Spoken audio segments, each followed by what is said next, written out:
இன்னைக்கு உலகமே உற்று கவனிச்சிட்டு இருக்கிற ஒரு முக்கியமான விஷயம் ஈரான் போர். ஏன் திடீர்னு ஈரான் மேலே தாக்குதல் நடக்குது? அமெரிக்காவுக்கும் இஸ்ரேலுக்கும் ஈரான் மேலே அப்படி என்ன கோபம்? இது உலக போரை மாறுமா? இதை பற்றி ரொம்ப சிம்பிளாக ஈஸியாக இந்த வீடியோவில் பார்க்கலாம். வாங்க வீடியோக்குள்ளே போகலாம். ஃபர்ஸ்ட் ப்ராப்ளம், அணு ஆயுத பிரச்சனை.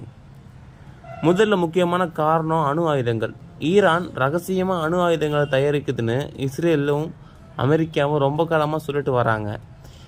ஈரான் கையில் அணு ஆயுதம் கிடைச்சா அது உலகத்துக்கே ஆபத்துன்னு அவங்க நினைக்கிறாங்க.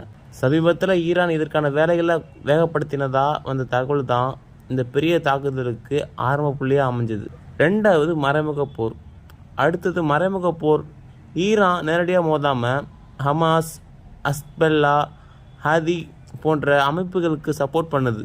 இவங்க இஸ்ரேலுக்கு எதிராக தாக்குதல் நடத்துறதுனால இதோட வேர் ஈரான் தான், அங்கேயே கை வைக்கணும்னு இஸ்ரேல் முடிவு பண்ணிட்டாங்க.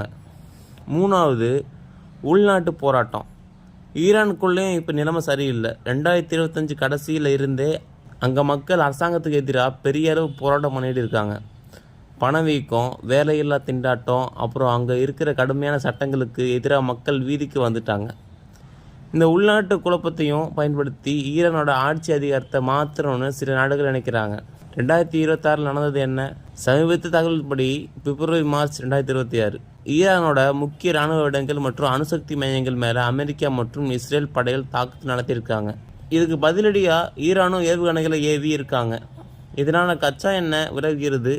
உலக பொருளாதாரமே பாதிக்கப்படுற சூழல் உருவாகியிருக்கு.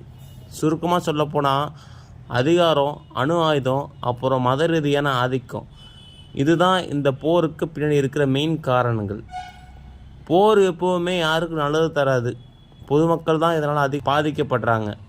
இதை பற்றி நீங்கள் என்ன நினைக்கிறீங்க? இது 3வது உலகப் போருக்கு வழிவகுக்குமா? உங்கள் கருத்தை கீழே கமெண்ட்டில் சொல்லுங்கள்.